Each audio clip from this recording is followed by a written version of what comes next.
so important and why it's such an amazing tool in our world today. Plus, it's just fun, right, family? So that's going to be happening. We'll go back over. We want to make sure you understand this qualifier as well. We're going to close up that interview, and then we're going to toss it over to Pastor Sam Nefez, who is going to do the semifinal round with you. So first things first, I'm going to tell you an overview.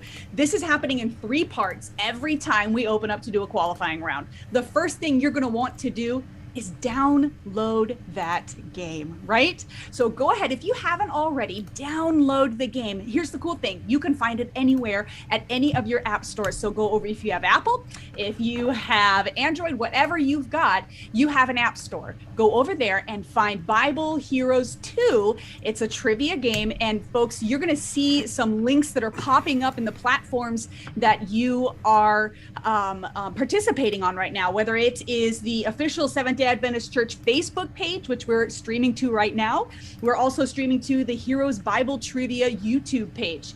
But the easiest way to get all of the information you need each qualifying round is going to be the website, family. You're going to have the qualifying link there. You're going to find the opportunity to hop into Zoom, which is something that you'll need to do. We'll explain it in just a moment.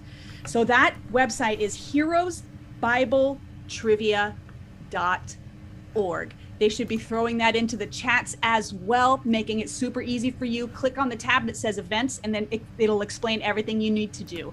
So take a look at that. So we're going to take this first 25 to 30 minutes to practice. So you're downloading that game. You're becoming a little bit more familiar with how to play this trivia game. There are XP points. There are effects. Effects are a big one. You're going to want to take a look at the effects, and don't worry, Pastor Sam is going to explain each one of them to you as well. So we're going to get lots of great information multiple times. So if you missed something this first round, we're going to say it again. So do not worry.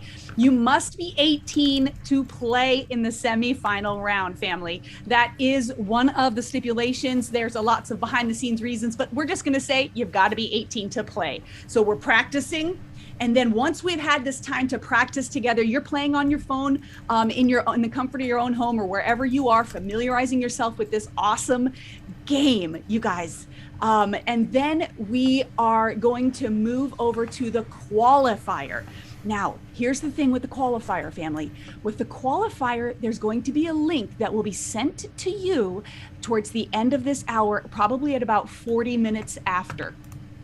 Okay, so practicing, and then that qualifying link is going to come up. Do not click that link until you are ready to qualify, because for each of our qualifying times together, there are 8 over the next few days. For each of those times, you can only hit that link once. So get all your practice in and then watch the chats for the qualifying link when it comes. Pastor Sam will also be talking to you about that. So don't worry. We're going to make sure you have all the information that you need as you play that game. There are a couple of things that are going on. It's time. So you're going to want to do it as quickly as possible. You're going to want to try to get the best score and time that you possibly can and answer as many questions correctly. The top 8 people from today's qualifying round will then go one-on-one with Pastor Sam Nefez as he helps them to go through that semifinal round. So 8 people will qualify, and then there is going to be a semifinal. The winner from the semifinal today gets pushed all the way to Sunday, May 23rd for the World Final Championship for this awesome game. Does that make sense, family? I hope I haven't missed anything. You can always ask a question in the chat. We have people monitoring each of the pages, and they'll be able to help you. But don't forget, all of the information and all of the links you're going to need, including that Zoom link, if you're not already there, when you're in this, if you're one of the semifinalists, is on heroesbibletrivia.org. Okay, you guys, I keep saying his name, Pastor Sam Nefez. You might not know who he is, but you might, because Pastor Sam Nefez is the creator of this game in collaboration with Hope Channel International. We have him here with us to talk about the game. So let's just say welcome, Pastor Sam Nefez. Hi, season. So, How are you? pastors, I'm doing great. I'm just blazing right through this. you know, family, just listen. If we miss something today, guess what? There's another time tonight, isn't there, Pastor Sam? Yes, there will Yes. be 8 qualifiers Yay.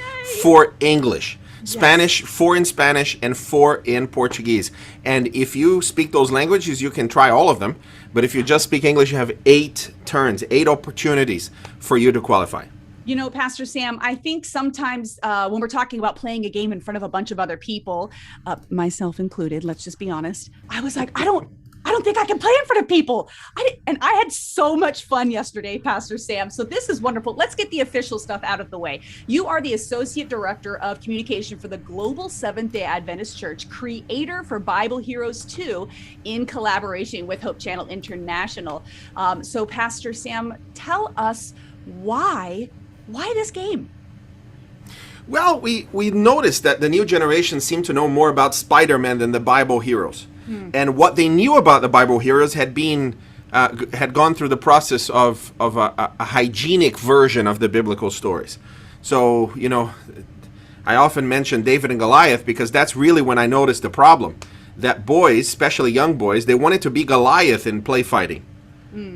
And instead of David, because Goliath is strong and fantastic, and David is a little boy that doesn't really know what to do. Who wants to be the little boy? They would rather be strong Goliath and die than to be weak David.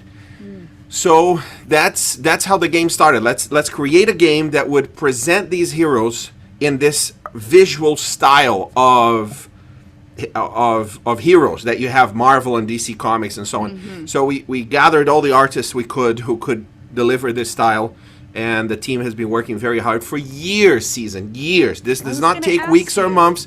It takes years to put together. And here we are. We have a game. Yes, it's so exciting. And you guys, I'm having so much fun playing it. I was playing it later than I should have last night, but I'm going to tell you, if I'm going to do something too late, it's going to be learning about the Bible, right? Amen, family. So this is a wonderful game. Tell me a little bit about why the heroes of pop culture are different than the Bible heroes, especially the ones we see in the game. Well, the Bible heroes, for one, it happened. Those stories happened, and that matters. Right? It's real. It's real. It matters because it's a indication of how God is going to react to your life. Often people, what is God doing? I want to understand. I want to know what's in the end of the story. I want to know where God is. Well, just look at Joseph, sold as a slave. His whole life was just ups and downs completely, and when he is in prison, he is wondering where God is. How many of us wonder where God is? It seems that God called us to do something, and here we are, and nothing's happening. In fact, it's worse than what it was before. And all of a sudden, within a few weeks, you go from prison to be the prime minister of Egypt, saving the entire known world of Mesopotamia. So, if you look at those stories and you draw lessons of how God will work with you and how God would relate to your life, then it informs you not exactly what you should do, but how you should do it and why you should do it.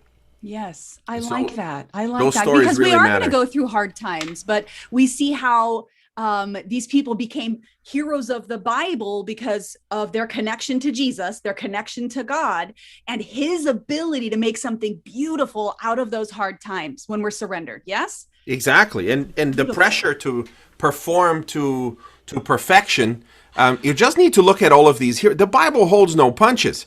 Yeah. Even the people that are held in the highest regard, King David, full of issues and problems. Yeah, God didn't even allow him. Yeah, didn't even allow him to build a temple. We focus a lot on Bathsheba, right? On his murderous, adulterous act. But the truth is, he was violent. He was disagreeable.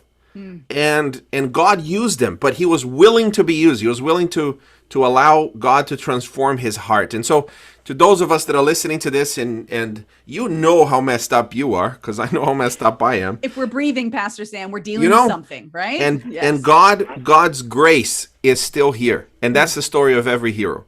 Yeah. It's in spite of their inadequacies that God saves and God heals. I love that. In spite of us. Who's your favorite Bible hero? John. John, tell the me New why. Testament. Tell us Because all he's why. the son of thunder. Yeah. I'm very disagreeable myself. A I'm the little guy feisty. who would have called fire against the Samaritans. Yes, and Jesus doesn't get rid of him. Yes. Jesus says, I'm going to work with you and you're going to follow me. By the end of John's ministry, he's writing, dearly beloved children, love one another. So I Yes. look at John's story, I look at mine. I am better than I was 5 years ago, 10 years ago, and I can only dream of what God will do in the future as he molds and transforms me. Sometimes the molding hurts, but that's the point, that Jesus will do what it takes to turn us into himself, more and more like him. Who is the ultimate hero? Amen. Jesus Christ, the ultimate hero. hero. Yeah. Woo, I love it. This game, you guys, this game has 1,000 layers of awesome to it, if I could put it a little colloquially. You know what? I want to say hi to you guys over on Facebook. Hello, hello. Tell us from where you're watching, you guys. You might be in Colombia or Colorado. Family, you might be in Belgium or Bellingham, Washington. Wherever you are right now, tell us where you're watching from so we can say hello to you. And don't forget, if you're on Facebook or you're on YouTube, and you're not in that Zoom area right now, make sure you're setting yourself up. Make sure you're setting yourself up with downloading that game, doing some practicing right now. You can always go to the website if you need to know where to download it, if you need to know how to get onto Zoom.